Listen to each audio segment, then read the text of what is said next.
Iya.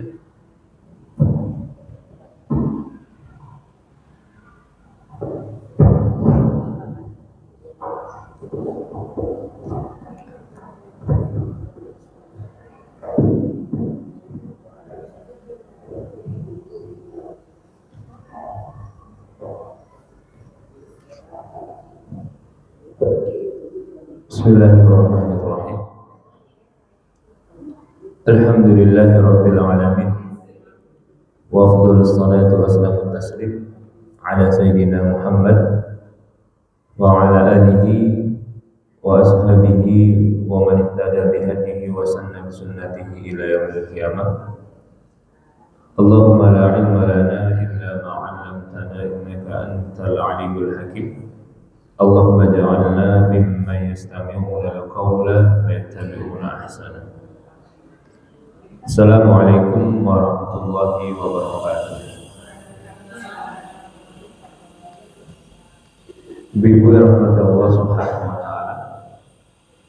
Insyaallah pada pagi hari ini kita akan sama-sama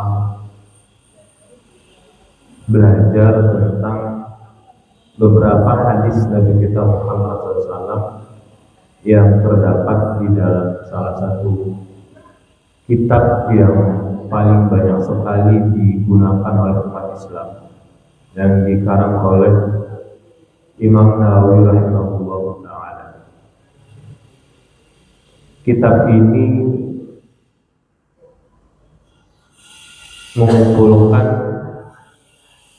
hadis-hadis Nabi Muhammad SAW yang berasal dari kitab-kitab hadis yang dia bisa dipercayai.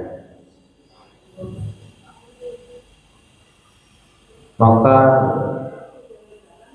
beliau menyebutkan bahwasannya setiap hadis yang ada di dalam kitab ini itu semuanya adalah hadis-hadis yang sahih dan bisa dipertanggungjawabkan.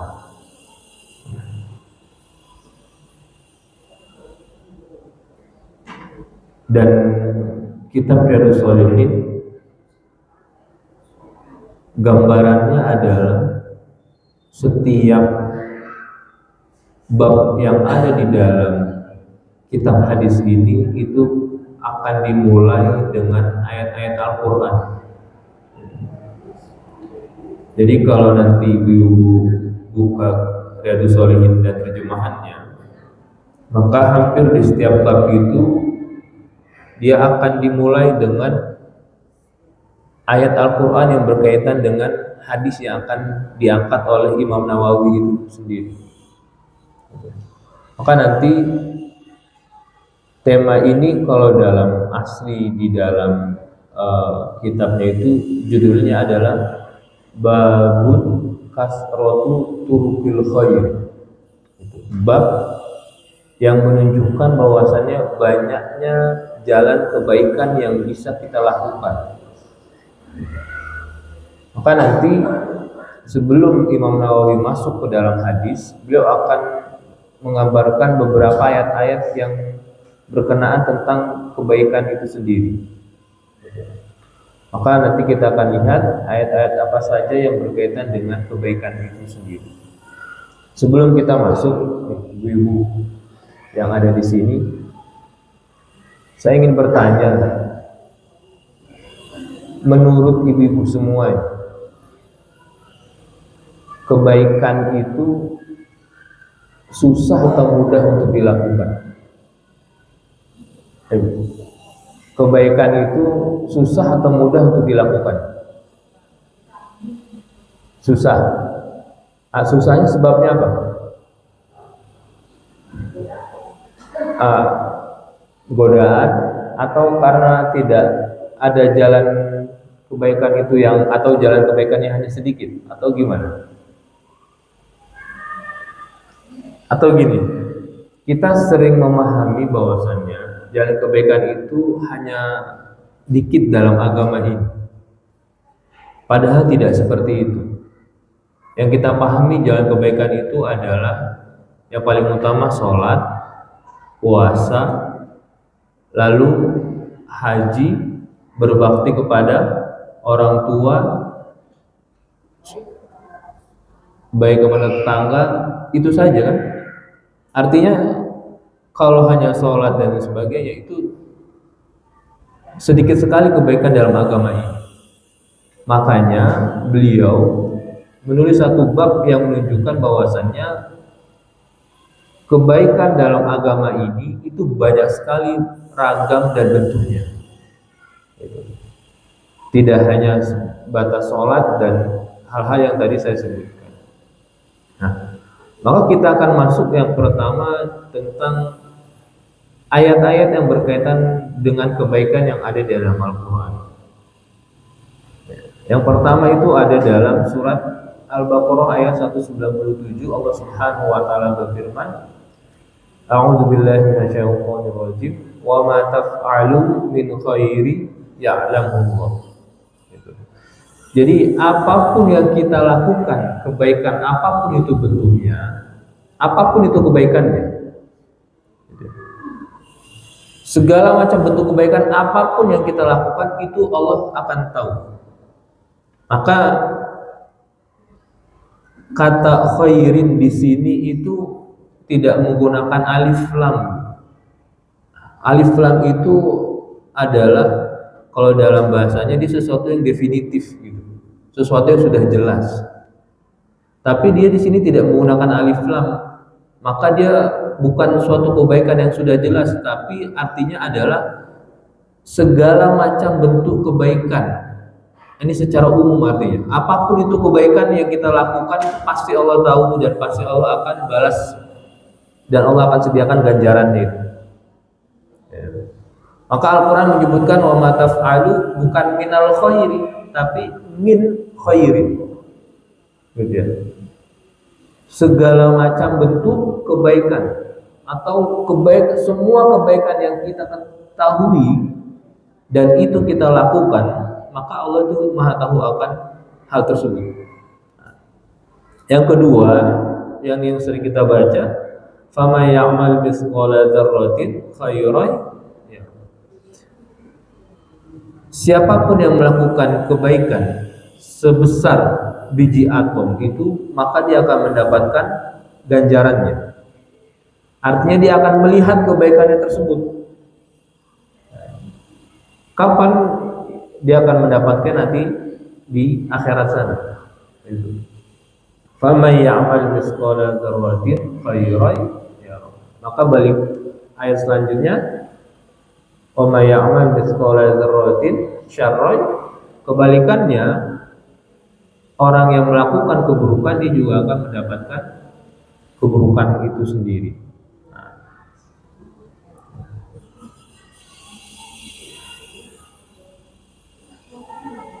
Selanjutnya ada dalam surat Al-Hajj, Allah Subhanahu wa taala berfirman, waf'alul khaira la'allakum tuflihun.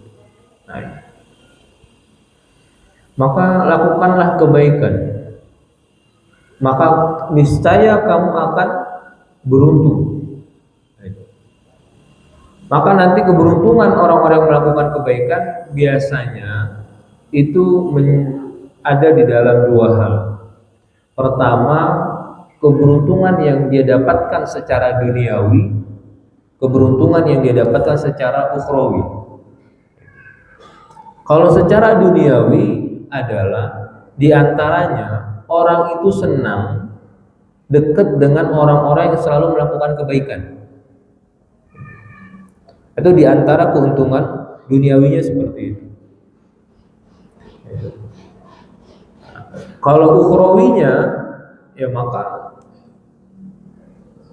keberuntungan yang paling utama yang didapatkan oleh seorang muslim adalah masuk surga. Jadi ini perintah dari Allah Subhanahu wa taala untuk kita sering melakukan kebaikan atau selalu untuk melakukan kebaikan. Yang terakhir yang Imam Nawawi sadurkan di dalam kitabnya Riyadhus Shalihin dari ayat-ayat Al-Qur'an yang berkaitan dengan tema ini adalah firman Allah Subhanahu wa taala dalam surah Al-Jathiyah, "Man 'amila shalihan falinafsihi." Orang-orang yang beramal soleh, orang-orang yang melakukan kebaikan, maka kebaikannya itu akan kembali kepada dirinya.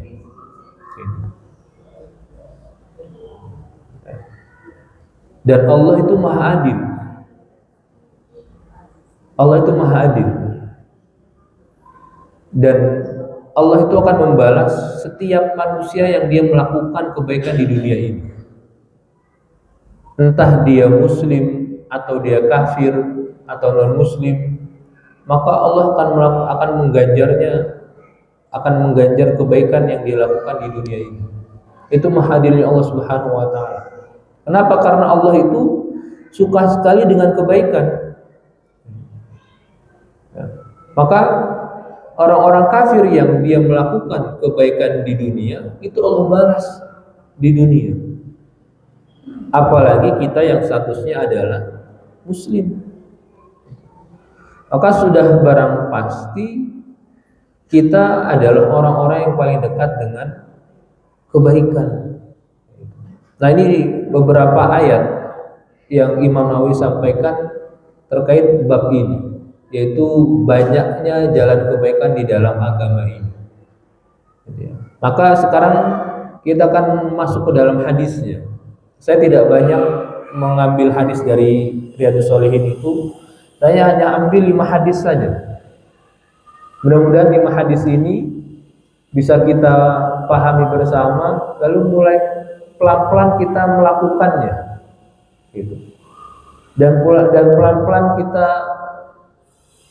berupaya untuk bisa melakukannya. Pelan-pelan saja, Bu. Nggak perlu tidak perlu kita terburu-buru dan lain sebagainya. Kenapa? Karena kebaikan itu adalah urusan kita dengan Allah Subhanahu wa taala, bukan urusan kita dengan manusia. Maka kita tidak perlu validasi dari manusia untuk melakukan kebaikan. Pelan-pelan saja, dan Allah itu sangat suka orang-orang yang melakukan segala sesuatu dengan bertahap. Sebagaimana Allah Subhanahu wa taala menciptakan alam semesta ini juga dengan prosesnya.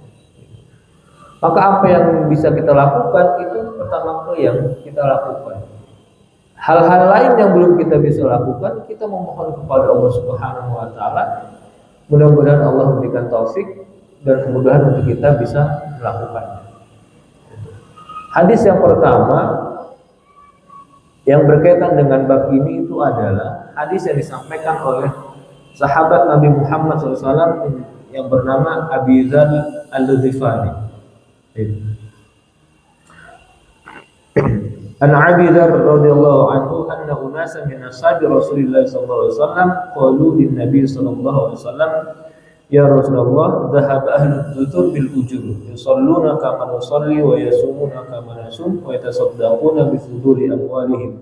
Qala awalaysa qad ja'alallahu lakum ma tasaddaqun, inna bi kulli tasbihatin sadaqah wa kullu takbiratin sadaqah wa kulli tahmidatin sadaqah wa kullu tahlilatin sadaqah wa amru bil ma'rufi sadaqah wa nahyu 'anil munkari sadaqah wa fi bughdi ahadikum sadaqah.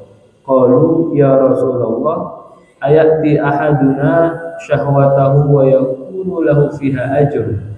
Qala ara'aytum law wada'aha fi haram akana 'alaihi wizrun wa kadzalika idza wada'aha fil halal kana lahu ajrun. Ini hadis yang pertama yang diriwayatkan dari sahabat Nabi kita Muhammad SAW, Abu Dzar Al-Ghifari. Saya sampaikan sedikit riwayat Abu Dzar Al-Ghifari, tidak banyak saja. Abu Dzar Al-Ghifari adalah di antara sahabat Nabi Muhammad SAW yang as-sabiqina fil Islam, di antara orang-orang yang pertama kali masuk ke dalam agama Islam. Dan kelebihan Abu Dzar itu dulu ketika di masa jahiliyah dia tidak menyembah berhala. Itu kelebihannya. Sebagaimana orang-orang jahiliyah dulu, mereka semuanya mayoritas adalah menyembah berhala. Nah, Abu Dzar ini dia tidak menyembah berhala di masa jahiliyah. Maka ketika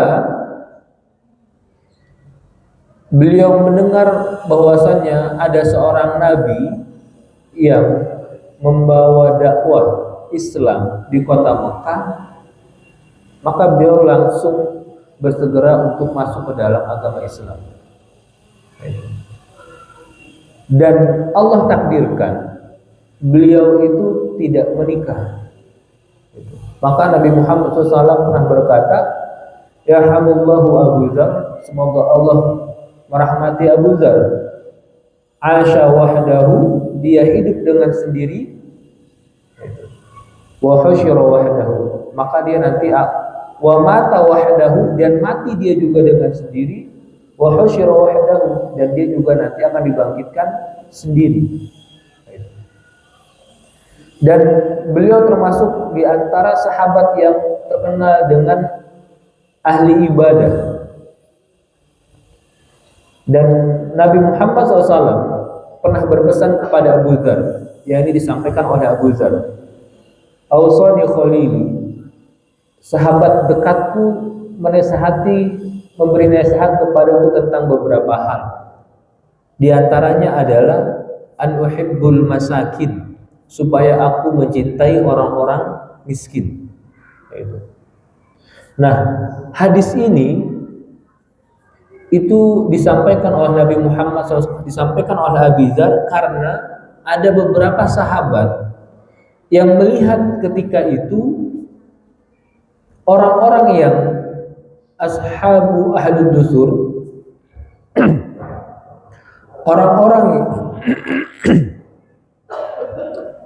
orang-orang yang Allah karuniai harta itu beramal soleh sebagaimana orang-orang dalam tanda kutip miskin dari kalangan para sahabat. Maka mereka mengeluh kepada Rasulullah SAW, "Ya Rasulullah, bagaimana mungkin orang-orang kaya itu bisa sama dengan kita? Kenapa? Karena mereka semua itu akan kembali kepada Allah Subhanahu wa taala dengan pahala-pahala yang besar, dikarenakan mereka banyak sedekah dan lain sebagainya. Sedangkan kami, orang yang tidak punya harta, tidak bisa sedekah seperti mereka." Maka lalu Nabi Muhammad SAW sampaikan, ada beberapa hal yang bisa kita lakukan, yang itu ganjarannya sama seperti sedekah. Dan ini kehebatan para sahabat, yaitu mereka selalu iri kepada orang lain dalam kebaikan. Nah, kalau kita iri dalam apa? Dalam materi. Sahabat mereka iri dalam kebaikan. Maka para sahabat yang tidak mempunyai harta, mereka akhirnya berkata, "Ya Rasulullah, mereka sholat sebagaimana kita sholat, mereka puasa sebagaimana kita puasa. Lalu tetapi mereka mendapatkan kelebihan, yaitu mereka bisa sedekah dengan kelebihan harta yang mereka punya.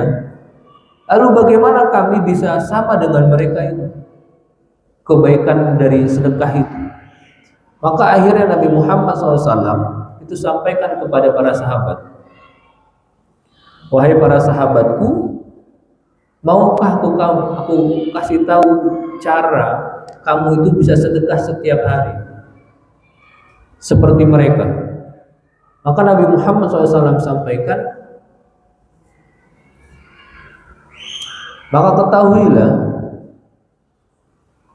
bahwasannya setiap takbir yang diucapkan oleh kita itu sama dengan sedekah yang dikeluarkan oleh orang-orang kaya. Pahalanya. Lalu setiap tahmid yang diucapkan oleh kita itu sama ganjarnya seperti mereka yang melakukan sedekah. Setiap tahlil yang diucapkan oleh kita itu sama. Maka di sini ada takbir, ada tahlil, ada tahmid, ada tasbih. Ini kalau diucapkan oleh orang-orang yang Allah takdirkan mereka tidak punya harta, maka ini statusnya, pahalanya itu sama sebagaimana pahalanya orang-orang yang berharta mengeluarkan sedekah. Maka jalan kebaikan dalam agama ini itu sangat banyak sekali dan beragam sekali bentuknya. Maka kalau kita nggak bisa sedekah dengan harta, bisa dengan tasbih, bisa dengan tahmid, bisa dengan tahlil, bisa dengan takbir. Kita nggak bisa dengan takbir, pilih salah satu. Tahlil, kita baca la ilaha illallah. Nggak bisa tahlil, kita baca tasbih saja, baca subhanallah wa bihamdihi subhanallahil azim. Nggak bisa juga kita baca ini, baca yang paling gampang, alhamdulillah, alhamdulillahirabbil alamin. Ini ganjarannya itu sama seperti orang yang mengeluarkan sedekah itu. Maka bukan hanya sampai di situ, lalu Nabi Muhammad SAW sampaikan, wa fi bud'i ahadikum shadaqah. Bahkan sampai hal yang paling biologis pun itu bernilai sedekah. Jadi hubungan suami istri itu bernilai sedekah, yang menurut kita itu adalah kebutuhan biologis. Maka dulu orang-orang dulu itu yang mereka mungkin tidak kekurangan harta dan sebagainya, itu kenapa banyak anaknya gitu? Mungkin karena mereka sering sedekah itu. Iya. Gitu. Maka orang-orang dulu jarang anaknya 2. Ya. Anaknya 5, 6, 7, 10 dan sebagainya. Kenapa? Karena mungkin mereka diinformasikan oleh guru-gurunya dan sebagainya. Kalau kamu nggak bisa melakukan kebaikan, maka ada jalan kebaikan lain yang itu bisa memenuhi kebutuhan biologismu dan bisa menjadi sedekah. Lalu sahabat bertanya, ya Rasulullah, bagaimana mungkin berhubungan intim itu menjadi nilai sedekah kebaikan di sisi Allah Subhanahu wa taala? Maka beliau menjawab, bagaimana seandainya seseorang itu melakukan zina, dia dosa atau mendapatkan pahala? Dosa. Maka kalau itu dia lakukan dengan orang dan wanita yang halal, maka dia akan mendapatkan kebaikan sebagaimana orang melakukan zina itu mendapatkan dosa. Ini dari dalam agama kita itu banyak sekali jalan kebaikan itu. Dan ini yang perlu kita pahami, sehingga kita itu tidak merasa kecil hati karena tidak bisa melakukan kebaikan. Padahal jalan kebaikan itu sangat banyak sekali dalam agama ini. Maka apa faedah dari hadis ini? Faedah hadis ini yang pertama adalah ghirah sahabat Nabi Muhammad SAW itu dalam berlomba-lomba kebaikan sangat besar sekali. Ini mungkin yang perlu kita kita coba munculkan dalam diri kita. Jadi iri dengan orang bisa melakukan kebaikan itu diperbolehkan dalam agama ini. Yang nggak boleh itu iri yang berkaitan dengan materi. Tapi ketika ada orang melakukan kebaikan, kita iri dengan dia, itu diperbolehkan. Dan itu para sahabat seperti itu. Ketika ada orang sahabat yang lain bisa melakukan kebaikan, maka dia berupaya supaya dia bisa melakukan hal tersebut. Dan itulah kenapa tadi ada para sahabat yang dalam tanda kutip miskin itu datang kepada Nabi Muhammad SAW mengadu, ya Rasulullah, orang-orang kaya itu bisa beramal soleh dengan hartanya, sedangkan kami tidak bisa beramal soleh dengan harta. Lalu apa yang kami lakukan? Maka Nabi Muhammad SAW memberikan jalan keluar. Kamu nggak bisa sedekah dengan hartamu, bisa dengan tahlil, tahmid, takbir, tasbih. Bahkan yang paling urusan rumah tangga, biologis pun itu menjadi sebuah nilai kebaikan. Yang kedua, para sahabat itu sangat peduli dengan ganjaran yang Allah janjikan, dan mereka sangat takut dan kecewa kalau mereka melewatkan hal-hal yang tersebut itu. Jadi kalau ada orang yang bisa mendapatkan kebaikan dari amal solehnya, itu para sahabat ingin supaya dia bisa melakukan hal tersebut, supaya dia nggak ketinggalan. Tetapi kalau dia tidak bisa melakukannya, itu ada rasa penyesalan dalam dirinya. Kenapa kok saya nggak bisa melakukan ini? Padahal sudah berupaya dan lain sebagainya. Ini sahabat tuh seperti ini. Selanjutnya, yang ketiga dari faedah dari hadis yang pertama ini adalah luasnya makna ibadah dalam agama ini. Maka setiap amal yang diniati kebaikan dan bertujuan baik, itu dia menjadi sebuah sedekah untuk orang yang melakukannya. Di apapun itu bentuknya, kalau diniati untuk kebaikan dan bertujuan baik, maka dia akan menjadi sebuah kebaikan untuk yang melakukannya.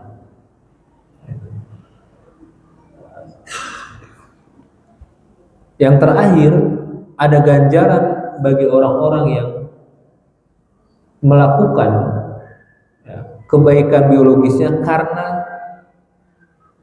tujuannya satu, ingin meninggalkan yang haram. Nah, ini mungkin yang perlu kita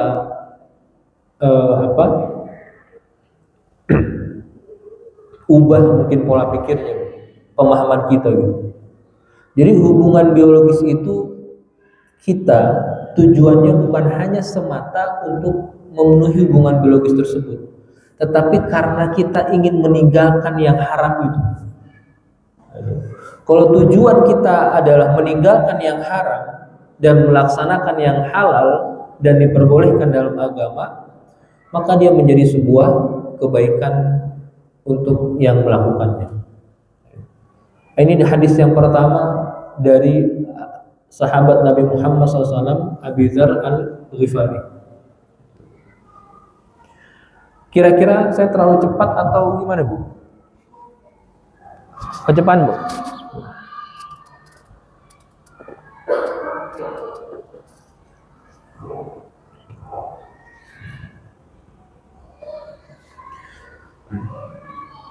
Baik, kita lanjutkan ke hadis yang kedua. Hadis yang kedua dari sahabat Nabi Muhammad SAW itu Jabir ibnu Abdullah. Jabir ibnu Abdullah dari Nabi Muhammad SAW, ma min muslimin yaghrisu gharsan illa kana ma ukila minhu lahu sadaqah wa ma suriqa minhu lahu sadaqah wa la yazra'u ahadun illa kana lahu sadaqah. Tidak ada satu orang muslim yang dia menanam apapun tanamannya, yang berbuah ataupun yang tidak berbuah, kalau yang berbuah, buahnya itu dimakan oleh orang lain, dia menjadi sedekah. Ini yang makan orang lain bilang sama kita, izin. Ini kalau misalnya sekarang udah dekat musim mangga nih, yang punya depan pohon mangga itu biasanya ada depan tetangga lihat, Bu minta mangga, iya ambil.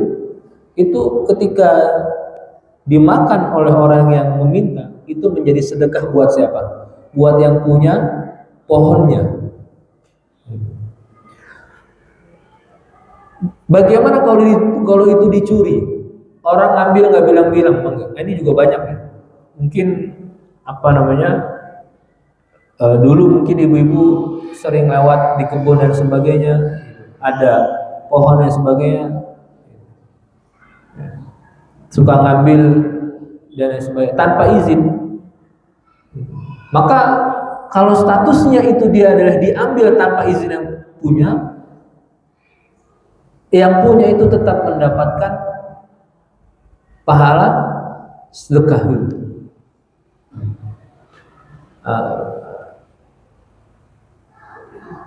Lalu bagaimana itu kalau dirusak tanaman kita?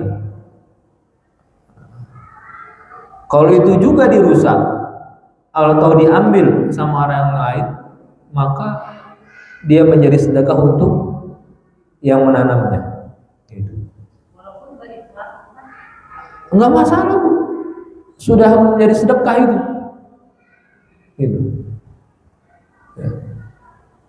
Karena tidak ada yang ikhlas orang barangnya dicuri. Maka disampaikan wa masuriko, dan yang dicuri pun itu menjadi sebuah sedekah gitu. Ya. Nah, ini luar biasa sekali. Bahkan kalau ada orang yang berteduh di bawahnya di siang hari dan itu dia mendapatkan kenikmatan, maka yang punya pohon itu mendapatkan kebaikannya. Karena dia neduh saja. Neduh aja, nggak ngapa-ngapain gitu. Neduh saja. Gitu. Ya. Nah, ini apa namanya? Bentuk yang kedua, kebaikan. Kalau yang pertama itu bentuknya adalah dengan ucapan atau perbuatan. Yang kedua bentuknya adalah kita menanam pohon ini. Jadi pohon apapun yang kita tanam, kalau itu mendatangkan manfaat untuk orang lain, baik orang itu tidak merasakan kepanasan di siang hari atau dia merasakan kesejukan dengan angin sepoi-sepoi yang dihasilkan dari pohon itu, maka orang yang punya pohon itu akan mendapatkan sedekah dari pohonnya itu, kebaikan dari pohonnya.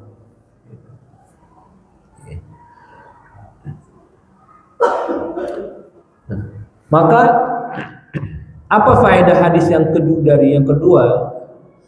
Faedah hadis yang kedua adalah anjuran untuk menanam dan bercocok tanam. Gitu. Kalau punya lahan kosong di depan rumah, tanamlah yang bisa mendatangkan manfaat untuk orang lain.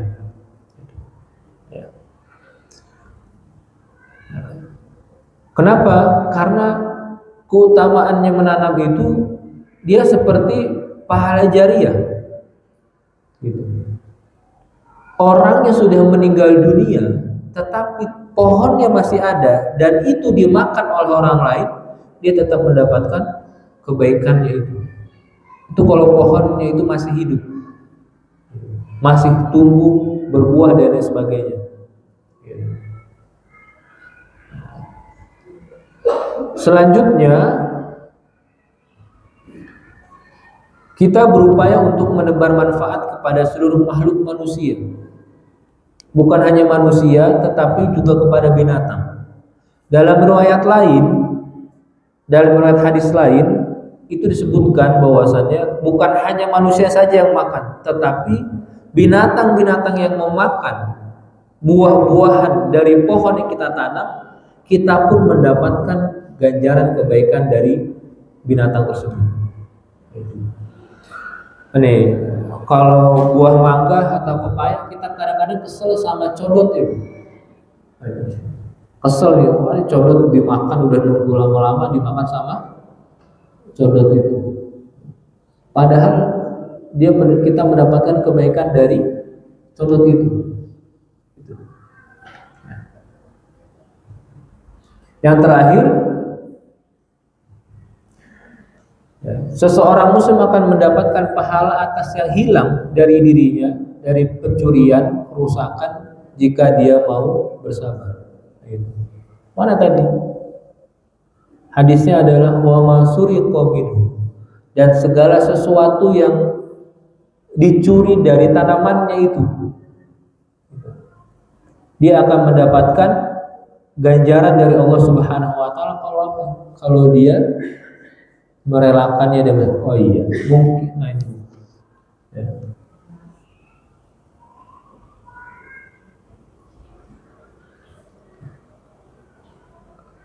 Mungkin dia lagi lapar, nggak ada duit. Mungkin dia lagi haus melihat jambu air kok gede, enak banget. Ya. Mungkin dia belum makan satu seharian, ada pepaya, nganggur, udah matang. Lalu ada pisang, udah kuning, belum diambil, ternyata dia belum makan 2 hari dan sebagainya. Nah, ini yang kita dapatkan dari hasil tanaman yang kita tanam itu. Maka agama ini itu agama yang sangat peduli dengan lingkungannya. Bahkan Nabi Muhammad SAW itu pernah berpesan kepada para sahabat, kalau kamu tahu besok itu kiamat, maka taruhlah biji, tanam biji. Kalau kita mikirnya, ngapain saya nanam biji? Orang besok udah kiamat, tumbuh juga nggak akan mungkin tumbuh. Tapi Nabi Muhammad, meskipun kamu tahu besok kiamat, maka tanamlah biji di dalam tanah itu. Kenapa? Karena tidak tahu kita. Bisa jadi biji yang kita tanam itu menjadi penyelamat kita itu di akhirat. Bisa jadi karena orang-orang yang meneduh di bawah pohon rumah kita, itu yang menjadi jalan kita menuju ke surganya Allah Subhanahu wa taala. Ya, bisa jadi orang-orang yang makan buah-buah dari pohon yang kita tanam, itu adalah cara Allah Subhanahu wa taala menghindarkan kita dari berbagai macam penyakit, bala dan lain sebagainya. Dan inilah bentuk kebaikan dalam agama itu sangat banyak sekali. Pohon itu kan bukan hanya mendatangkan oksigen untuk kita, tetapi dia juga bisa mendatangkan kebaikan untuk yang punyanya. Nah, ini hadis yang kedua dari sahabat Jabir radhiyallahu anhu. Hadis yang ketiga dari Anas bin Malik radhiyallahu anhu, qala Rasulullah sallallahu alaihi wasallam, inna Allah la yarda 'anil 'abdi ay ya'kula al-aklata fayahmadahu 'alaiha aw yashruba syarbata fayahmadahu 'alaiha. Hadis riwayat Muslim. Ini hadis yang ketiga dari Anas bin Malik. Ya. Anas ya, itu diantara sahabat Nabi Muhammad SAW ya, yang termasuk orang-orang yang ahli dalam agama ini. Maka beliau mendapatkan hadis dari Nabi Muhammad SAW, bagaimana caranya melakukan kebaikan dengan mudah tanpa susah payah. Caranya gampang. Kita minum, setelah minum kita ucap alhamdulillah. Makan, setelah makan kita ucap alhamdulillah. Itu sudah bentuk kebaikan. Apalagi kalau dimulainya dengan bismillah. Jadi jangan terfikirkan oleh kita melakukan kebaikan itu sangat susah sekali. Karena yang biasanya ada pikiran kita itu adalah melakukan kebaikan itu harus butuh modal, harus butuh biaya, harus punya duit dan lain sebagainya. Kalau seperti itu, bagaimana dengan orang-orang yang Allah takdirkan dia gak punya harta? Dari mana sumber kebaikannya? Maka Allah berikan jalan kebaikan untuk kita dan saudara-saudara kita yang lainnya. Gitu. Innallaha la yardha. Allah itu akan ridho. Sesungguhnya Allah Subhanahu wa taala itu akan ridho. Bagaimana ridhonya Allah Subhanahu wa taala kepada hambanya? Di antara bentuk ridhonya Allah kepada hambanya adalah Allah menerima amal kebaikan kita.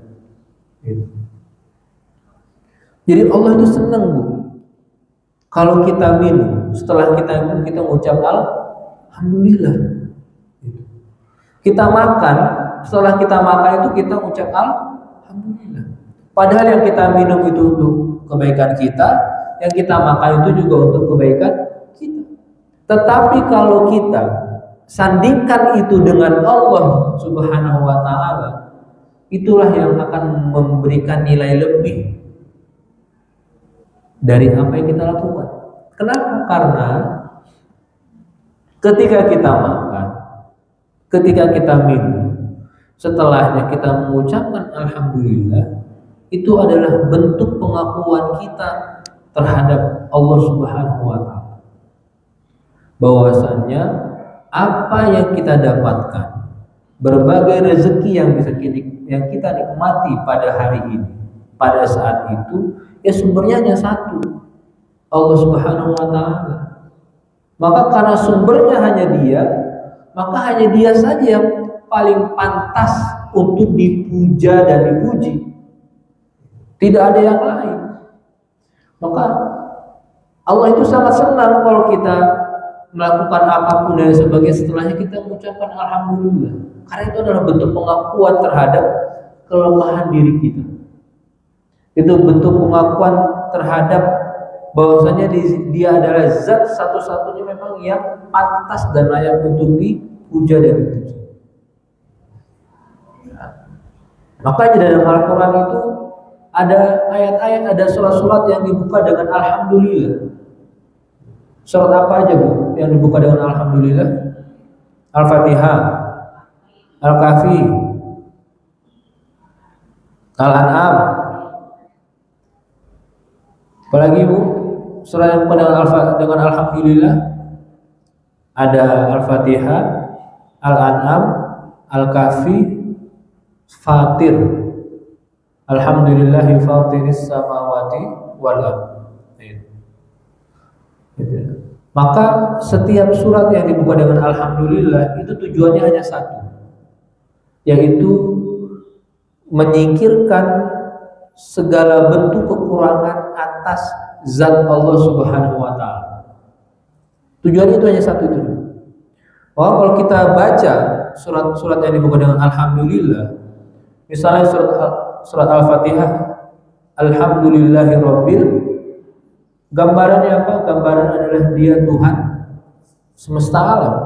Dia menciptakan alam semesta ini. Dia menguasai alam semesta ini. Karena Dia menguasai alam semesta ini, maka sangat mustahil Dia ada kekurangan dalam zatnya. Yang kedua, dalam surat Al-An'am Allah sampaikan alhamdulillahilladzi khalaqas samawati wal ardh wa ja'ala dhulumati wan nur. Ini digambarkan oleh Dia bahwasannya Dialah yang menciptakan langit dan bumi ini, dan Dia juga yang menciptakan cahaya dan kegelapan ini. Nanti di dalam surah Al-Kahfi Allah sampaikan Dialah yang menurunkan kitab untuk manusia. Yang terakhir dalam surah Al-Fatir Allah sampaikan bahwasannya Aku tuh bisa menciptakan manusia, tetapi aku juga bisa menciptakan satu makhluk yang makhluk itu tidak terlihat oleh manusia, tetapi dia mempunyai kekuasaan yang sangat luar biasa. Maka disebut dengan malaikat itu. Alhamdulillahi fatiris samawati wal ard wa ja'alul malaikati uli ajnihah. Dia menciptakan langit dan bumi, dan dia juga yang menciptakan malaikat yang mempunyai sayap-sayap. Kalau sudah seperti ini kekuasaannya, kemampuannya, maka hanya dia satu-satunya yang layak untuk kita puji. Maka Allah itu sangat senang kalau kita manusia mendapatkan rezeki itu berucap alhamdulillah. Allah itu sangat senang. Maka akan ditambah itu biasanya. Dan ini bukan pekerjaan yang susah. Sangat mudah sekali. Cuman terkadang kita lupa. Habis makan, habis minum, ya biasa, aduh enak, kenyang banget. Atau kalau ibu-ibu habis botrang, sambelnya, ngenah sambelnya. Yang ngenah sambelnya, tapi kita lupa dengan yang berikan kita rezeki, rasa dalam lidah kita itu, supaya kita bisa membedakan mana yang manis, pahit, pedas dan lain sebagainya.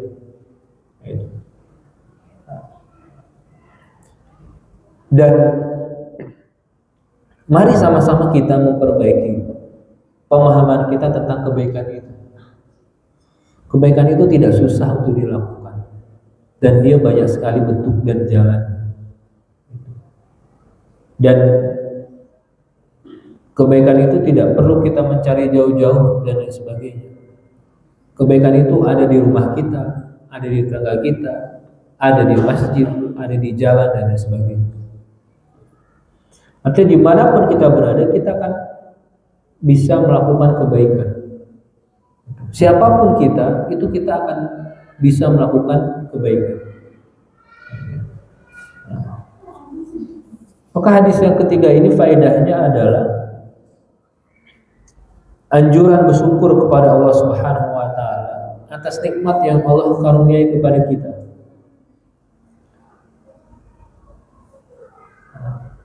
Selanjutnya, bersyukur itu adalah jalan keselamatan. Kufur atas nikmat Allah Subhanahu wa taala adalah jalan kehancuran. Dan bersyukur kepada Allah Subhanahu wa taala adalah di antara cara supaya Allah menerima amal kita.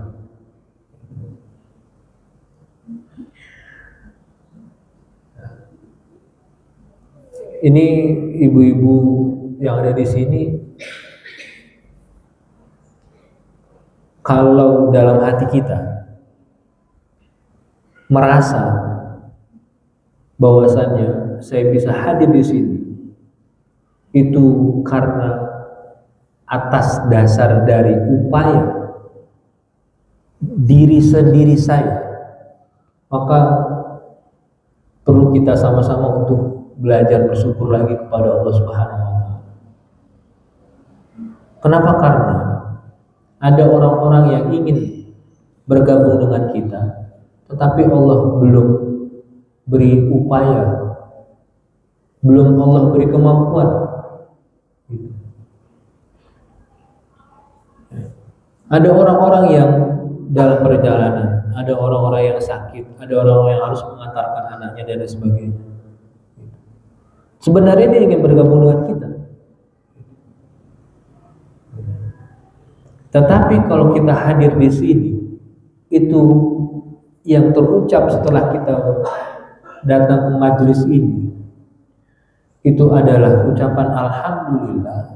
Maka itu adalah gambaran bahwasanya kita memang adalah hamba Allah Subhanahu wa taala yang tahu diri.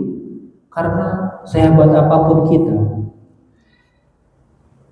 sekuat apapun kita, ketika Allah Subhanahu wa taala belum izinkan kita untuk hadir dalam majlis ini, kita tidak akan bisa hadir. Makanya bersyukur itu adalah jalan di antara amal kita diterima oleh Allah Subhanahu wa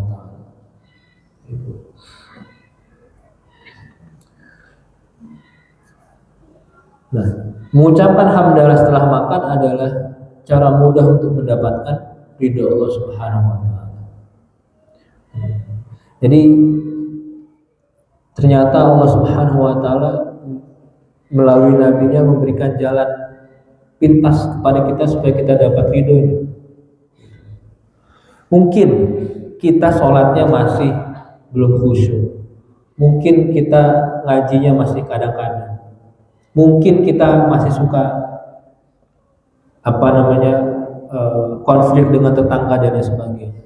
Tetapi masih ada cara supaya Allah Subhanahu wa taala itu ridho kepada kita untuk menutupi kekurangan-kekurangan kita itu tadi.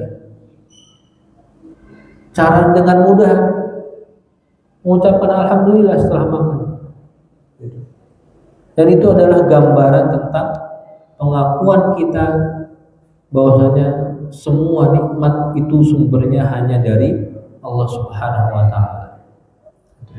Dan yang terakhir, faedah dari hadis ini adalah terkait tentang adab makan dan minum. Maka saya yakin ini kita semua sudah paham dan sudah mengerti tentang adab makan dan minum. Selanjutnya kita akan masuk hadis yang keempat dari Abi Musa Al-Asy'ari radhiyallahu anhu. Nabi sallallahu alaihi wasallam qala ala kulli muslimin sadaqah qala araita in lam yajid qala ya'malu bi yadayhi fayanfa'u nafsahu wa yatasaddaq qala araita in lam yastati qala yu'inu dzal hajatil mahluf qala araita in lam yastati qala ya'muru bil ma'ruf wa bil khair qala araita in lam yaf'al qala yumsiku 'anil syarri fa innaha shadaqah muttafaqun alaih. Hadis yang keempat diriwayatkan oleh sahabat Nabi Muhammad SAW yang bernama Abu Musa Al-Asy'ari. Abu Musa Al-Asy'ari adalah sahabat Nabi Muhammad SAW yang berasal dari negeri Yaman. Dan Allah menganugerahkan kepada Abu Musa Al-Asy'ari ini suara yang sangat merdu dan indah. Kelebihan Nabi Musa Al-Asy'ari adalah ketika beliau membaca Al-Quran itu semuanya terkesima dan hanyut dalam bacaan Al-Quran Abu Musa Al-Asy'ari. Maka terkadang Nabi Muhammad SAW itu meminta Abu Musa untuk membacakan Al-Quran kepadanya. Kenapa? Karena Abu Musa mempunyai suara yang sangat indah. Dan Abu Musa Al-Asy'ari adalah salah satu hakim atau orang-orang yang diberikan kemampuan untuk berfatwa dalam agama ini. Dan ini sudah diakui oleh para sahabat. Maka baik Khulafaur Rasyidin ataupun setelahnya, ketika ada urusan agama yang mereka tidak tahu atau mereka sulit untuk mencari jalan keluarnya, maka mereka akan datang kepada Abu Musa Al-Asy'ari.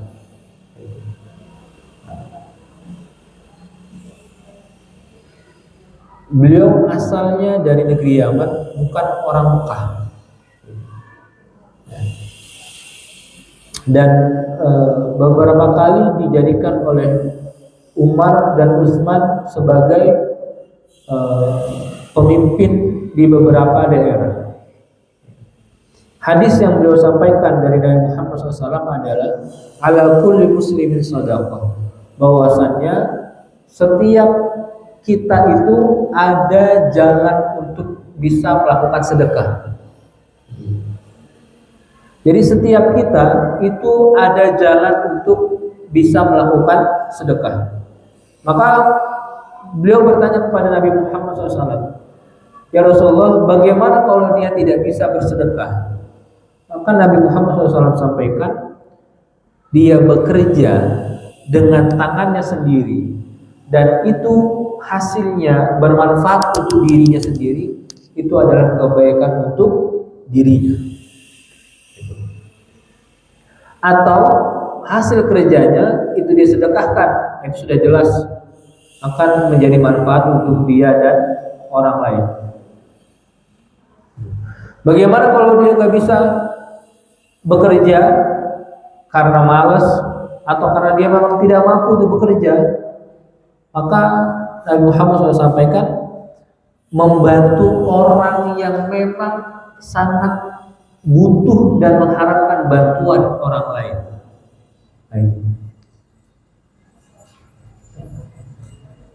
Kenapa? Karena dulu para sahabat itu,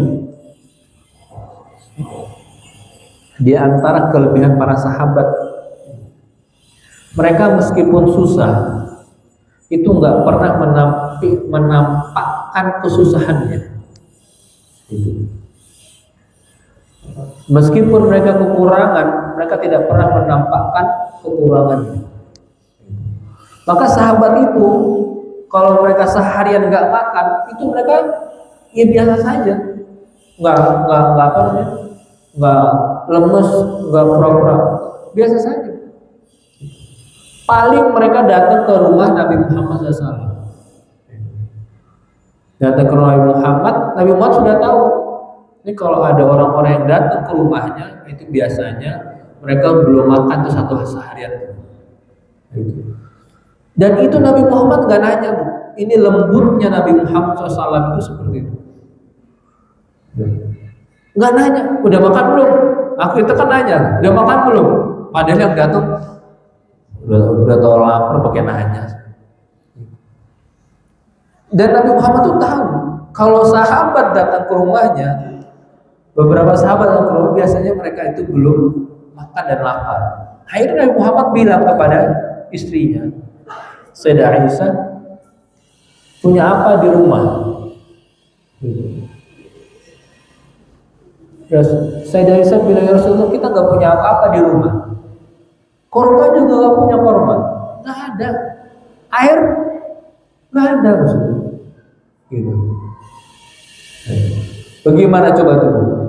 Rasulullah SAW rumahnya itu kadang nggak ada makanannya di rumahnya. Bahkan untuk menjamu air putih aja tamu-tamunya itu mereka juga kadang-kadang juga nggak punya. Maka Rasulullah SAW akhirnya mengajak para sahabat, ayo ikut saya. Nah, sahabat yang lain itu juga lembut-lembut hatinya. Kalau Nabi Muhammad SAW datang bersama para sahabat yang belum makan ini, itu nggak akan nanya tuan rumahnya tuh. Dia langsung paham, oh Rasulullah ini bawa orang belum pada makan. Langsung tuan rumahnya itu bilang kepada istrinya dan pembantunya, masak yang banyak. Ini kelembutan hati para sahabat dan Nabi Muhammad itu sampai sedemikian. Ya. Menolong tidak mengucilkan hati orang lain itu sesuatu yang sangat butuh perjuangan. Makanya ya, dalam membantu kita itu juga ada adabnya. Yes, terkadang saya juga kurang sreg gitu. Kalau ada orang yang misalnya Jumat berkah dan sebagainya gitu, cara membagikannya ya tidak elegan sekali gitu. Padahal sebenarnya mereka juga nggak mau gitu. Cuman pada saat itu mereka butuh dan tidak punya. Dan Nabi Muhammad SAW itu dan para sahabatnya sosok-sosok yang selalu menjaga kehormatan para sahabat yang lain. Jadi ketika mereka ingin menolong, itu mereka berupaya bagaimana caranya sahabat ini itu tidak merasa dirinya itu menjadi rendah hati dan sebagainya. Makanya kalau nggak bisa, tolong orang-orang seperti itu yang dia memang benar-benar mengharapkan pertolongan. Bagaimana kalau nggak bisa bantu orang ya Rasulullah? Ya kalau nggak bisa bantu orang ya, pertama menyuruh kebaikan,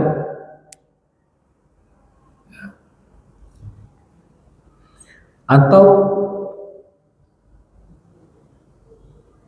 meminta orang melakukan kebaikan, menunjukkan orang jalan kebaikan.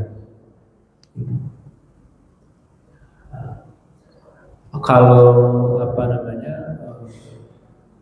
dalam jual beli itu biasanya ada perantara.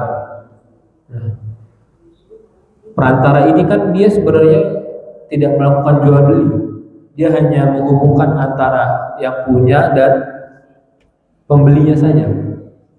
Nah kita ini yang kalau kita nggak bisa tadi itu, kita menjadi perantara kebaikan itu. Bagaimana menjadi perantara kebaikan? Ya sudah, ibu punya apa? Ini boleh, gitu misalnya. Dibawain ke masjid dan lain sebagainya. Atau misalnya ibu punya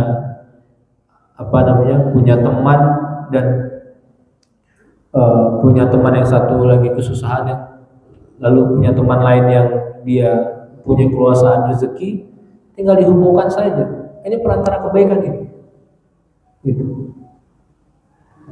Dan ini yang jarang kita lakukan, menjadi perantara kebaikan. Padahal itu juga adalah di antara bentuk kebaikan yang bisa kita lakukan. Kalau nggak bisa seperti itu ngapain? Kalau nggak bisa itu juga, maka jangan melakukan keburukan. Karena ketika kita tidak melakukan keburukan, itu adalah sedekah untuk diri kita sendiri.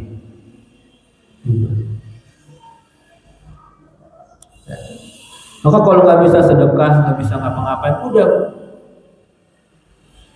paling tidak tutup mulut kita tidak membicarakan orang lain, tutup mulut kita tidak menyakiti tetangga, itu sudah menjadi sedekah. Dan cara yang paling utama supaya kita semakin dekat dan kenal dengan Allah Subhanahu wa taala itu adalah bukan melakukan ibadah, tetapi tidak melakukan maksiat kepada Allah Subhanahu wa taala. Itu cara paling cepat.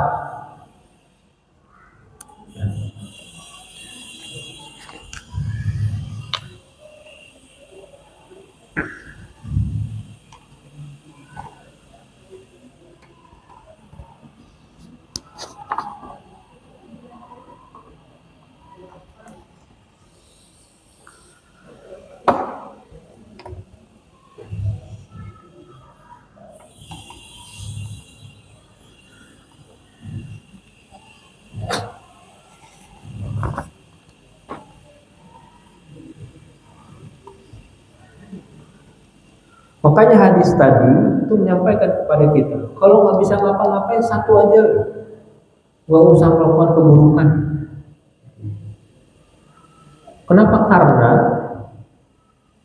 nanti di hari kiamat itu ada orang-orang yang mereka datang dengan berbagai macam bentuk amal kebaikan yang sangat banyak sekali, tetapi nanti ternyata kebaikan itu tidak membantunya, tidak menolongnya. Kenapa? Karena ternyata mulutnya tidak bisa dijaga. Dia suka mencaci maki tentang orang lain, dia memfitnah orang lain, dan lain sebagainya. Maka nanti orang-orang yang menjadi korban dari mulutnya itu akan mendapatkan kebaikan-kebaikan yang dia lakukan itu. Sampai habis semua kebaikannya, tidak ada yang tersisa. Maka keburukan orang lain akan ditimpakan kepada orang tersebut. Itulah orang yang paling merugi nanti di akhirat.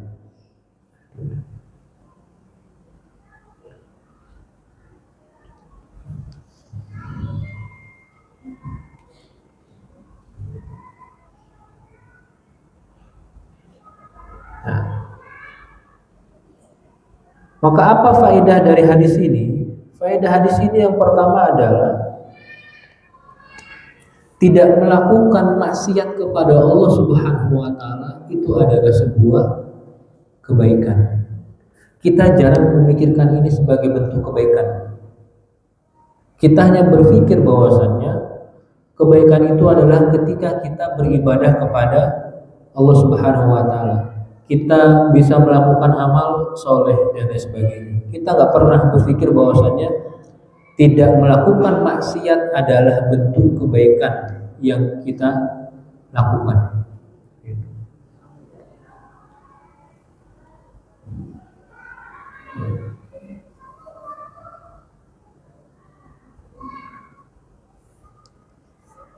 Yang kedua, faedah dari hadis ini adalah bahwasannya agama ini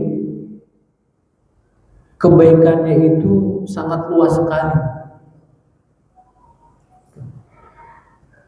Maka dari perbuatan, dari perkataan, sampai sesuatu yang itu kita tidak melakukannya, kita hanya sebagai perantara, itu adalah di antara bentuk dan macam kebaikan yang bisa kita lakukan atau yang kita dapatkan. Karena tadi di hadis itu Nabi Muhammad Jabir itu Abu Musa al-Asy'ari menyampaikan, kalau saya nggak bisa ngapain, ya kan? Kalau nggak bisa ini nggak tahu ngapain lagi dan sebagainya. Artinya kebaikan itu banyak sekali macam dan bentuknya sebenarnya. Dan ini alternatif untuk kita. Dan kita tinggal memilih mana yang kira-kira itu bisa kita lakukan. Nggak semuanya, Bu. Karena yang bisa melakukan semua kebaikan dalam satu hari itu hanya satu orang yang pernah hidup di muka bumi ini selain Nabi. Ada yang tahu siapa, Bu? Yang bisa melakukan semua kebaikan dalam satu hari itu hanya satu orang di muka bumi ini setelah Nabi Muhammad SAW. Ada yang tahu? Siapa? Abu Bakar. Abu Bakar yang hanya bisa melakukan satu hari berbagai macam kebaikan. Ketika ditanya siapa yang hari ini telah menjenguk saudaranya, ada beberapa yang angkat. Abu Bakar angkat juga. Siapa yang hari ini mengantarkan jenazah, angkat. Abu Bakar juga angkat. Siapa yang hari ini puasa, angkat. Sampai hanya tinggal Abu Bakar yang angkat jari, yang lain tidak mengangkat jari. Itu. Artinya sahabat juga keimanannya itu tidak semuanya selevel Abu Bakar, tidak semuanya selevel Umar, tidak semua selevel Ali dan sebagainya. Ada sahabat-sahabat yang memang level keimanannya itu yang mungkin kalau kayak kita sekarang ya seperti kita ini.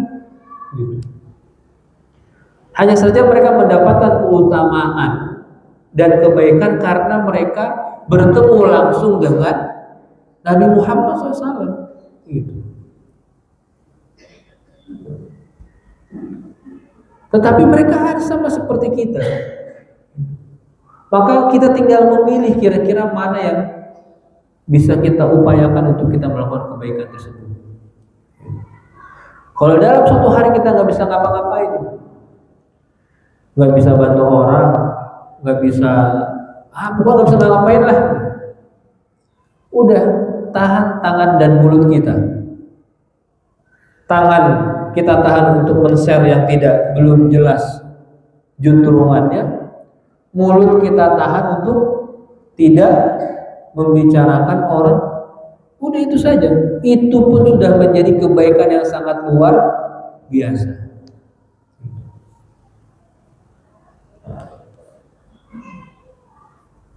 Ternyata kebaikan itu banyak sekali memang jalannya. Dan hadis yang terakhir adalah, saya tutup dengan hadis Nabi Muhammad SAW, kullu ma'rufin sadaqah. segala macam bentuk kebaikan itu adalah sedekah. Maka kata ma'ruf kebaikan itu adalah sesuatu yang pertama dianggap baik menurut agama, yang kedua itu dianggap baik menurut kebiasaan adat istiadat manusia. Maka kalau menurut agama itu baik dan menurut manusia itu baik, dia adalah bentuknya sebuah sedekah. Kullu ma'rufin shadaqah, apapun bentuknya. Apapun bentuk kebaikannya itu adalah sedekah. Apapun itu bentuk kebaikannya. Maka kalau sudah seperti ini, kira-kira apa kebaikan yang tidak bisa kita lakukan? Ada nggak kira-kira kebaikan yang tidak bisa kita lakukan? Tidak ada. Hanya saja kita memang perlu meminta pada Allah Subhanahu wa Ta'ala. Karena kita sudah dibukakan jalan berbagai macam jalan kebaikan, maka kita perlu meminta pada Allah Subhanahu wa Ta'ala yang disebut dengan at-taufik itu. Kita meminta kepada Allah Subhanahu wa Ta'ala taufik dari Allah Subhanahu wa Ta'ala. Apa taufik itu? Taufik adalah Allah memberikan hidayah, petunjuk kebaikan kepada kita, dan Allah permudah kita untuk melakukan kebaikan tersebut. Dan pada saat ini kita itu hidup bukan tidak tahu tentang kebaikan. Kita semua tahu tentang kebaikan itu. Cuman kita kurang dapat taufik dari Allah Subhanahu wa Ta'ala. Maka mintalah taufik itu kepada Allah Subhanahu wa Ta'ala supaya kita bisa melakukan kebaikan itu. Dan yang perlu kita pahami juga bahwasannya adalah kebaikan itu tidak hanya terbatas apa yang kita lakukan dengan yang mungkin kita sebut dengan rutinitas ibadah kita, sholat, puasa, dan lain sebagainya. Tetapi kebaikan itu adalah segala sesuatu yang itu mendapatkan dan mendatangkan manfaat untuk orang lain, itu adalah bentuk kebaikan yang bisa kita lakukan, apapun itu bentuknya. Maka setelah faridah, setelah kewajiban, amal yang paling utama adalah amal yang berhubungan dengan manusia. Jadi kalau faridah kita sudah lakukan, yang wajib-wajib kita sudah lakukan, maka apa amal yang paling utama yang kita lakukan? Yaitu amal-amal yang ada hubungannya dengan manusia. Maka kalau hubungannya dengan manusia berarti hubungannya dengan kebaikan.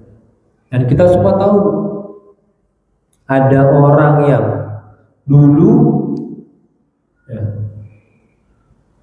dia masuk surga karena apa? Karena memberi minum anjing. Itu. Ini kan berkaitan dengan makhluk Allah Subhanahu wa Ta'ala. Dengan anjing saja dia masuk, disebabkan anjing itu dia bisa masuk. Bagaimana kalau itu dengan berhubungan dengan manusia? Karena memberi minum anjing saya itu dia bisa masuk surga Allah Subhanahu wa Ta'ala. Dan mudah-mudahan ini bisa membuka hati kita, pikiran kita, bahwasanya kebaikan itu tidak hanya terbatas dengan apa yang kita sebut dengan sesuatu yang wajib saja. Tidak melakukan maksiat kepada Allah Subhanahu wa Ta'ala adalah sebuah kebaikan yang sangat luar biasa. Dan jalan kebaikan di dunia ini itu tidak hanya satu, tetapi banyak bentuk dan ragamnya. Tinggal kita mau mengambil atau ingin melakukan yang mana. Itu disesuaikan dengan kondisi kita masing-masing. Dan yang paling utama adalah ketika dalam melakukan kebaikan itu bukan yang banyak, tetapi kita melakukan kebaikan tersebut yang sedikit, tetapi dia adalah terus dilakukan.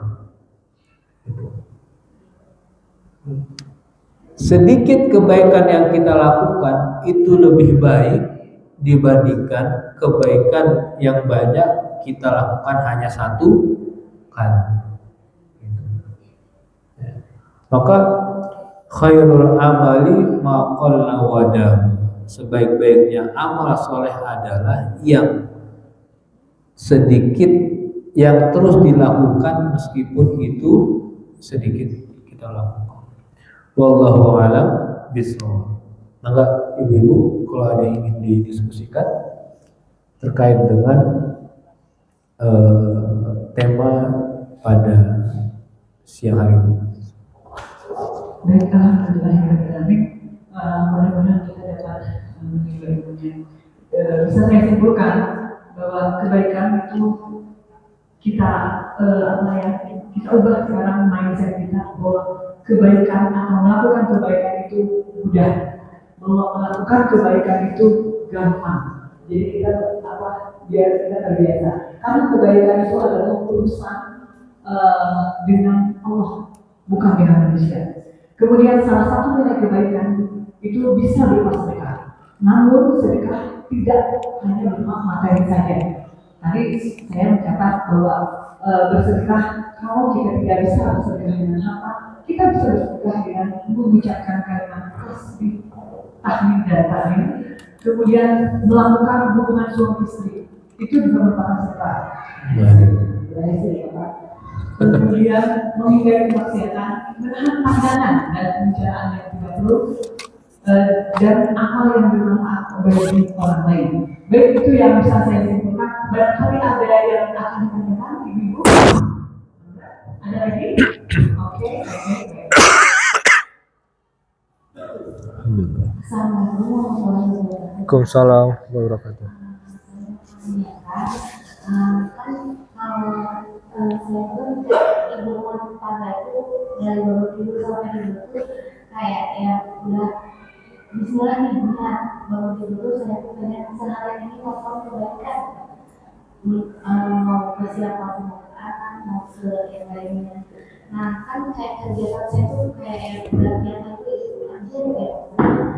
Apakah hal-hal yang saya lakukan tiap hari sekarang yang udah itu aja tergantung apapun dosa itu, apakah itu kebaikan bagi diri saya sendiri itu.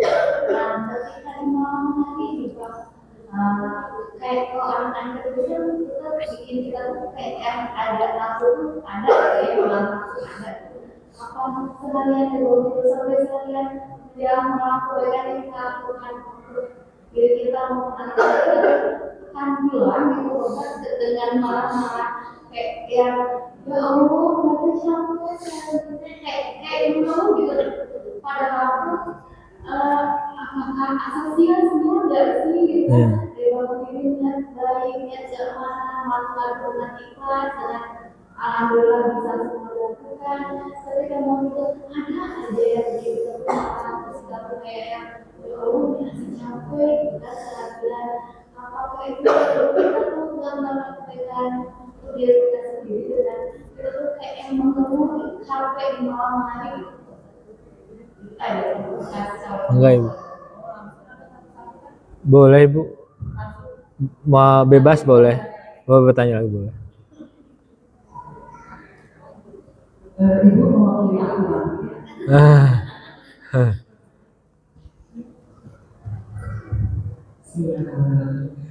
Ini masalah yang saya tanyakan tentang sedekah yang kita bahas.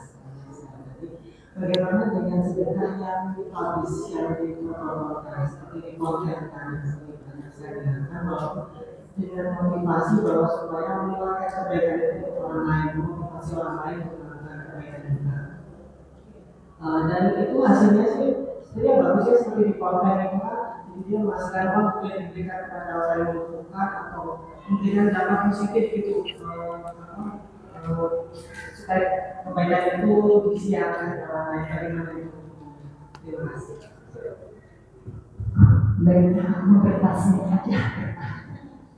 Ya, Ibu.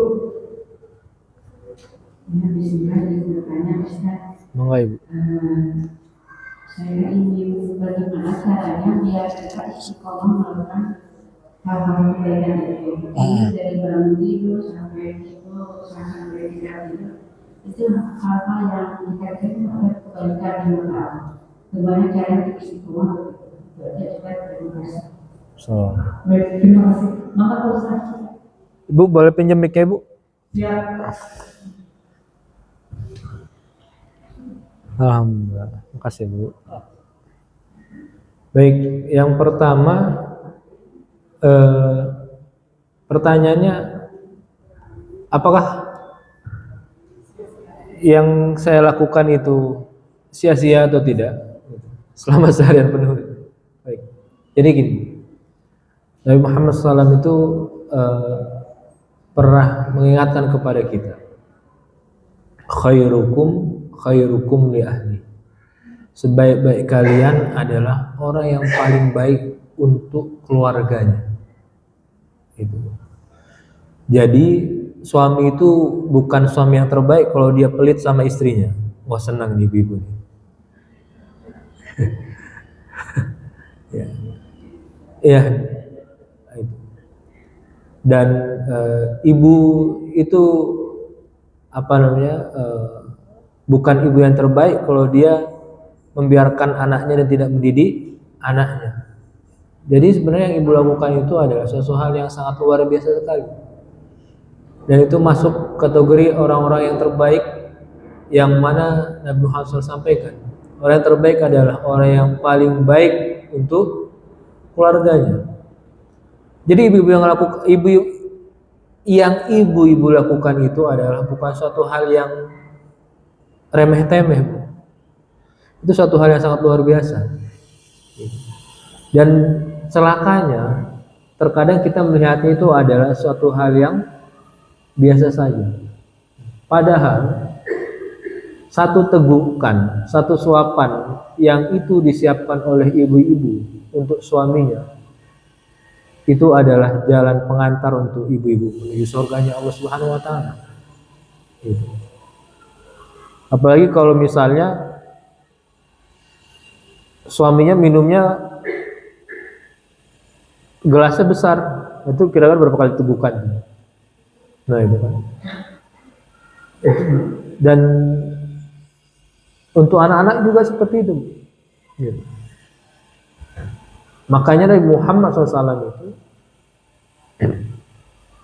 sangat dekat dengan anak-anak, dan diantara sunnahnya beliau adalah ketika bertemu dengan anak itu selalu mengusap kepala anak-anak itu. Ini bukan anak yatim aja, Bu. Cuman seringnya kita pahami ngusap kepala itu untuk anak yatim gitu. Padahal itu untuk anak-anak itu. Itu menandakan bahwasanya anak-anak itu ya memang fasenya itu fase mereka bermain dan sebagainya.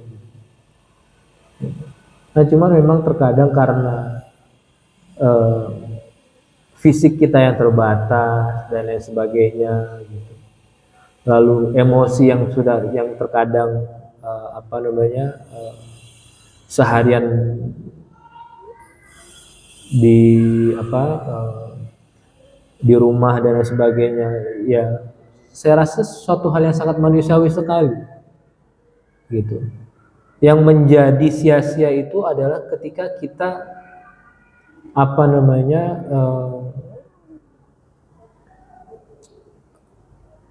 meratapi itu, dalam artian bentuknya itu ya bukan seperti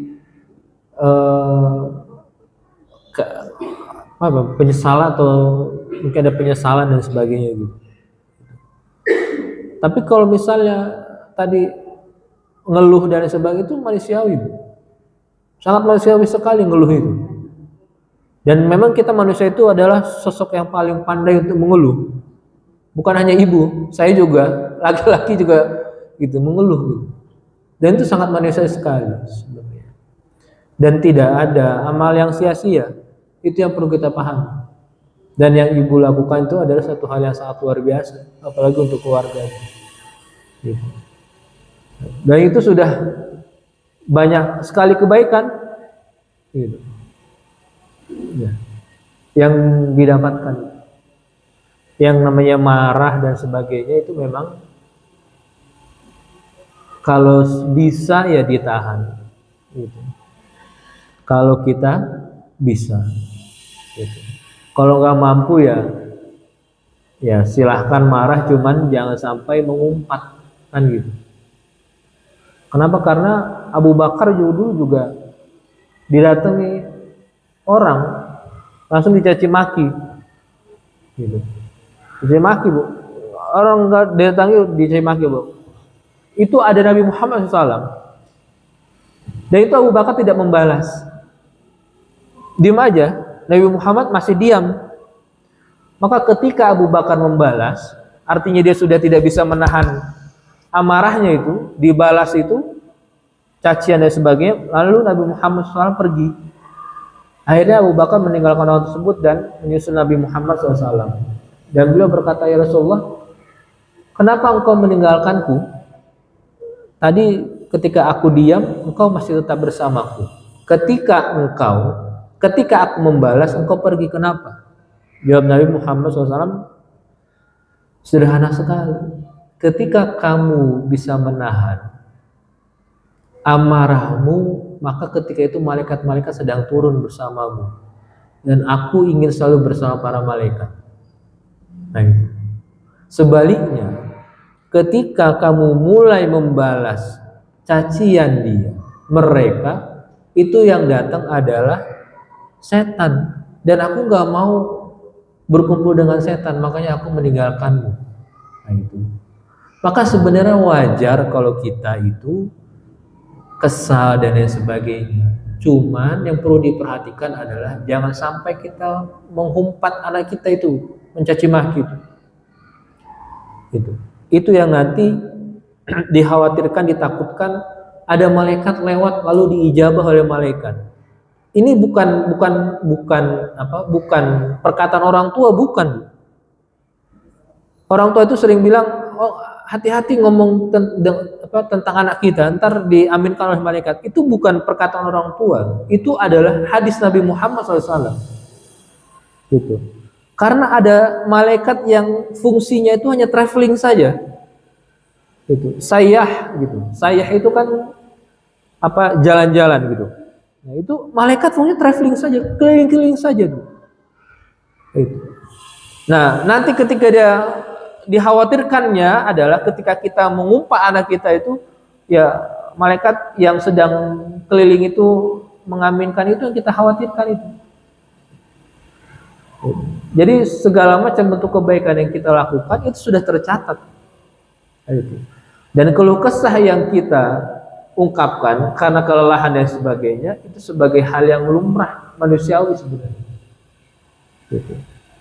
Dan yang perlu kita pahami adalah bagaimana setelah kita melakukan itu kita sadar dan ingat. Gitu. Ya, maka ada jalannya kita istighfar dan lain sebagainya. Tidak sia-sia amal itu suatu hal yang sangat luar biasa sekali. Gitu. Dan itu Allah Subhanahu wa taala Maha Adil sekali untuk hamba-hambanya. Itu yang pertama. Yang kedua, konten kebaikan. Oke, konten kebaikan. Kalau saya melihatnya bukan dari sisi itunya. Saya melihatnya mungkin hati kita yang kotor. Sehingga kita iri melihat konten kebaikan itu dibuat. Nah, itu. Kenapa kita tidak melihat sisi lainnya? Semakin banyak orang membuat konten kebaikan, akan semakin cepat kebaikan itu menyebar dan akan semakin cepat kebaikan itu dilakukan oleh manusia. Nah, itu. Biasanya hati kita yang kotor sehingga kita melihat, ini mah orang ria dan sebagainya. Nah, itu. Boleh apa tidak? Boleh. Dalam surah Al-Baqarah itu Allah sampaikan, "In tubdus shadaqati fa ni'immahi." Kalau kita ingin melakukan kebaikan itu diperlihatkan, itu sebaik-baiknya kebaikan itu. Wa in tukhfuha wa tu'tuhal fuqara fa huwa khairul lakum. Tapi kalau kita ingin sembunyi-sembunyi dan memberikan orang miskin tanpa ketahuan dan sebagainya, dan itu juga baik untukmu. Nah, itu. Bisa nanti kita lakukan, boleh dilakukan. Nah, yang perlu kita pahami adalah bagaimana hati kita ini diolah ini. Gitu. Yang kita harapkan adalah alhamdulillah dia membuat konten kebaikan, mudah-mudahan kebaikannya menyebar dan sebagainya. Dan ketika kita mengucap alhamdulillah, itu kita mendapatkan kebaikan seperti yang dilakukan oleh dia itu. Gitu. Tanpa kita melakukan apa yang dia lakukan. Nah itu. Ya. Saya rasa itu Bu ya. Yang terakhir, bagaimana cara kita istiqomah? Saya juga masih bingung Bu, karena saya juga masih belajar untuk istiqomah. Yang paling mungkin ini normatif sekali ya. Itu. Yang paling normatif itu adalah ya kita hanya bisa meminta dan memohon kepada Allah Subhanahu wa taala supaya hati kita ini ditetapkan dalam kebaikan. Dan itu yang kita baca kan. Yang kita baca di akhir sholat kita itu, di tahiyat akhir itu, Allahumma a'inni ala dzikrika wa syukrika wa husni ibadah. Itu yang kita pinta itu. Ya Allah, bantu hambamu ini ya Allah. Saya nggak kuat, saya nggak mampu kalau bukan karena bantuanmu dan sebagainya. Untuk apa? Supaya saya bisa terus mengingat kamu, supaya saya terus bisa beribadah kepadamu, supaya saya bisa terus bersyukur kepadamu dan sebagainya. Itu yang hanya kita bisa pinta Bu. Karena dia yang zat yang membolak-balikan hati itu ya Allah Subhanahu wa taala. Gitu. Karena masalah hati itu ya masalah Allah Subhanahu wa taala. Ya kita pinta itu supaya Allah Subhanahu wa taala menetapkan hati kita. Dan upaya kita adalah dengan menghindarkan atau tidak melakukan keburukan. Itu upaya yang bisa kita lakukan. Selain berdoa kepada Allah Subhanahu wa taala. Kalaupun nanti ada kadang-kadang kita naik turun dan sebagainya, ya itu dinamika keimanan seperti itu. Suatu saat akan di atas, suatu saat akan di bawah, suatu saat akan di tengah dan sebagainya. Yang perlu kita camkan adalah bagaimana supaya kita semuanya ini adalah diakhiri dengan husnul khotimah. Itu yang perlu kita perhatikan. Dan itu yang perlu kita pinta terus. Gitu ya. Jadi untuk istiqomah itu adalah satu hal yang sangat luar biasa.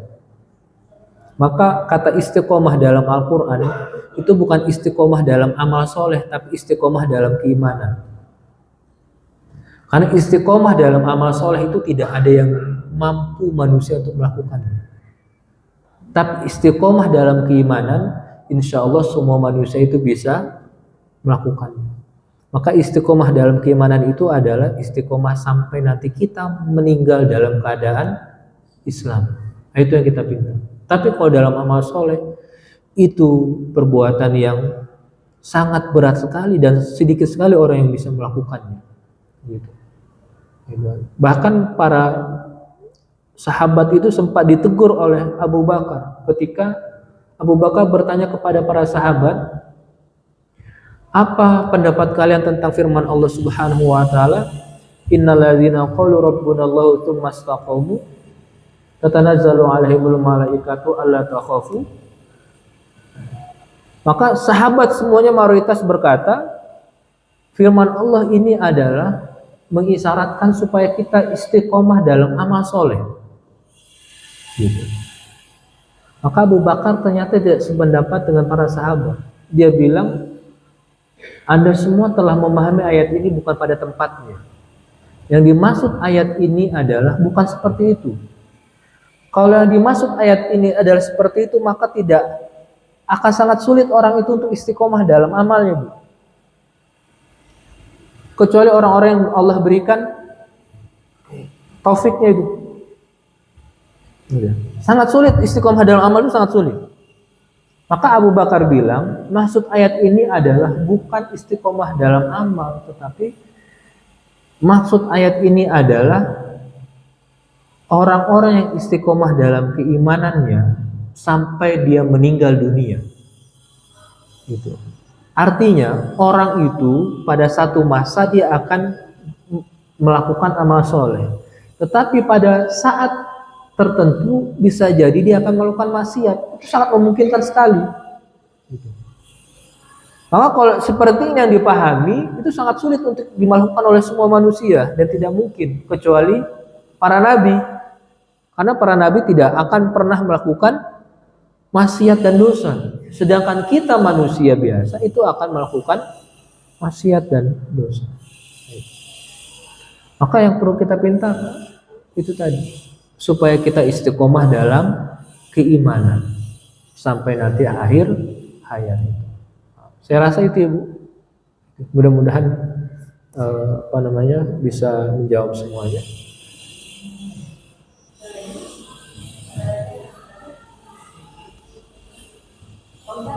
Oh, mangga Ibu. Oh, jadi penasaran juga Ibu. Mau penasaran juga jadi.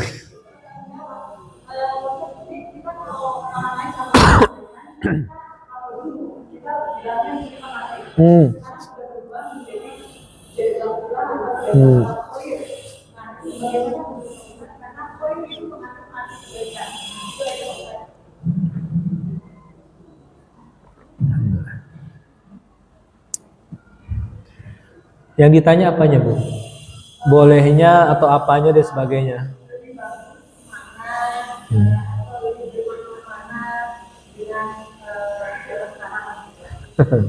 Zaman sekarang. Kalau zaman sekarang lebih untuk yang mana? Untuk anak-anak. Kalau anak-anak thanks bro gitu kan. Oh iya. Oh untuk ibu ya. Seperti ini Bu. Berterima kasih itu adalah di antara bentuk kita bersyukur kepada Allah Subhanahu wa taala. Berterima kasih kepada manusia adalah cara bentuk kita bersyukur kepada Allah Subhanahu wa taala. Kenapa? Karena ada hal-hal yang memang Allah itu jadikan manusia sebagai perantara rezeki kita. Dan itu real terjadi dalam kehidupan kita. Maka bagaimana cara kita bersyukur kepada Allah Subhanahu wa taala? Ya dengan berterima kasih kepada orang yang Allah jadikan perantara untuk rezeki kita. Itu. Maka dalam hadis Nabi Muhammad SAW beliau bersabda, man lam yashkurin nas lam yashkurillah. Orang-orang yang tidak pandai berterima kasih kepada manusia, biasanya dia juga nggak pandai berterima kasih kepada Allah Subhanahu wa taala. Itu. Lalu yang kedua, ada hal-hal yang kita itu bisa barter kebaikan. Itu. Tapi ada hal-hal yang kita tidak bisa untuk membalas kebaikan tersebut. Kalau misalnya cara membalas kebaikan, kan anjurannya kebaikan itu dibalas dengan kebaikan. Ibu-ibu ngirim ke saya kolak, pada satu masa saya akan ibu ngirim ke ibu juga kolak juga. Itu kita bisa tuh. Tapi ada hal-hal yang itu kita memang tidak bisa membalas kebaikan tersebut. Maka bagaimana supaya kebaikan tersebut itu bisa kita balas, tapi dengan hal yang lain? Maka ada caranya. Caranya itu tadi dengan mengucapkan jazakallah. Itu adalah cara kita membalas kebaikan orang yang menurut kita tuh kayak kita nggak bisa membalas kebaikan itu. Maka cara itu tadi. Ya. Jadi ketika kita mengucapkan jazakallah atau jazakillah dan sebagainya, itu adalah upaya kita untuk membalas kebaikannya, tetapi mungkin kita pada saat itu belum mampu. Jadi sering diartikan supaya Allah Subhanahu wa taala membalas apa yang kau lakukan terhadapku. Jadi mau yang mana kira-kira? Mau terima kasih atau jazakallah? Dua-duanya bisa. Nanti tinggal disesuaikan saja dengan dengan kebiasaan yang ada di sekitar kita. Karena aneh juga Bu, kalau misalnya ibu baru kenal, dia juga nggak kenal kita dan sebagainya, berbuat terus kita bilang jazakillah lah, justru dia bingung Bu, ini orang ngapain, ngomong apa itu, gitu. Ya, karena dia nggak tahu jazakillah itu apa tuh, dia nggak tahu, gitu. Ya, karena nggak semua orang itu tahu tentang jazakillah, jazakallah itu nggak semua orang tahu, gitu. Tapi ketika kita bilang terima kasih sudah membantu, dia paham. Nah itu. Nah, itulah cara bentuk kita bersyukur kepada Allah Subhanahu wa taala dan membalas kebaikannya. Kalau dilihat dengan siapa kita berhubungan. Itu kalau kita berhubungan dengan orang-orang yang sudah familiar dengan tersebut dan sebagainya, itu mungkin kita bisa mengucapkan hal yang demikian dan sebagainya. Tapi kalau misalnya orang-orang yang itu kita berhubungan dengannya belum familiar dengan kalimat-kalimat tersebut, justru kadang menjadi tanda tanya, gitu. Ini orang menghina atau apa nih, nah, gitu. Padahal artinya adalah mendoakan kebaikan untuk yang memberi kepada kita. Saya rasa itu, Bu. Ya. Allah bisa. Baik. Baik, ibu-ibu, mari sama-sama kita memohon dan berdoa kepada Allah Subhanahu wa taala. Mudah-mudahan Allah Subhanahu wa taala memberikan kepada kita petunjuk dan kekuatan untuk bisa melakukan berbagai macam bentuk kebaikan, dan Allah menghindarkan kepada kita berbagai macam perbuatan yang buruk. Allah menganugerahkan kepada kita hati-hati yang lapang, hati yang tenang. Allah menganugerahkan kepada kita keturunan anak-anak kita yang saleh dan salehah, anak-anak yang dekat kepada Tuhannya, dan anak-anak yang berbakti kepada orang tuanya. Allah menganugerahkan kepada kita husnul khatimah. Ala hadhihi niyyah wa kullu niyatin salihah. Al-Fatihah.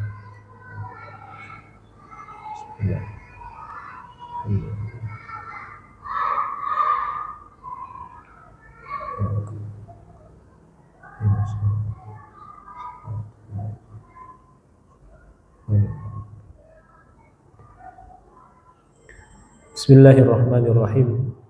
Allahumma salli ala Sayyidina Muhammad abdika wa rasulika al-ummi wa ala alihi wa sahbihi wa sallim. Alhamdulillahi rabbil alamin, hamdan yuwafi ni'amahu wa yukafi'u mazidah. Ya Rabbana lakal hamdu kama yanbaghi li jalali wajhikal karim wa li'azimi sultanik. Allahumma ighfir lana dhunubana wa liwalidina warhamhum kama rabbawna shighara. Allahumma ighfir ummata nabiyina Muhammad. Allahumma arham ummata nabiyina Muhammad. Allahumma a'afi ummata nabiyina Muhammad. Allahumma akrim ummata nabiyina Muhammad. Allahumma ansur ummata nabiyina Muhammad. Allahumma rafa' ummata nabiyina Muhammad. Allahumma aslih ummata nabiyina Muhammad. Allahumma rzuq ummata nabiyina Muhammad. Allahumma arham ummata nabiyina Muhammad birahmatika ya arhamar rahimin. Allahumma ja'alna wa auladana min ahli al-Qur'an. Allahumma ja'alna muqimas salah wa min dhurriyyatina Rabbana wa taqabbal du'a. Allahumma inna nas'aluka husnal khatimah wa na'udzu bika min su'il khatimah wa nas'aluka al-'ula minal jannah wa na'udzu bika min sakhatika wan nar. Allahumma atina min ladunka rahmah innaka antal wahhab. Allahumma ansur ikhwanana al-mustad'afina al-mazlumina fi Filistin wa sa'ir buldanil muslimin. Allahumma ansurhum nasran aziza اللهم ألف بين قلوبهم واجمع كلمتهم ووحد صفوفهم وأفرغ عليهم صبرا برحمتك يا أرحم الراحمين. ربنا آتنا في الدنيا حسنة وفي الآخرة حسنة وقنا عذاب النار. ويا مصرف القلوب ويا مثبت القلوب ثبت قلوبنا على دينك وطاعتك. ثبت قلوبنا على دينك وطاعتك. ثبت قلوبنا على دينك وطاعتك. اللهم وفقنا بما تحبه وترضاه برحمتك يا أرحم الراحمين. ربنا آتنا في الدنيا حسنة وفي الآخرة حسنة وقنا عذاب النار. صلى الله على نبينا محمد وعلى آله وصحبه وسلم. الحمد لله رب العالمين. الفاتحة. بسم الله الرحمن الرحيم.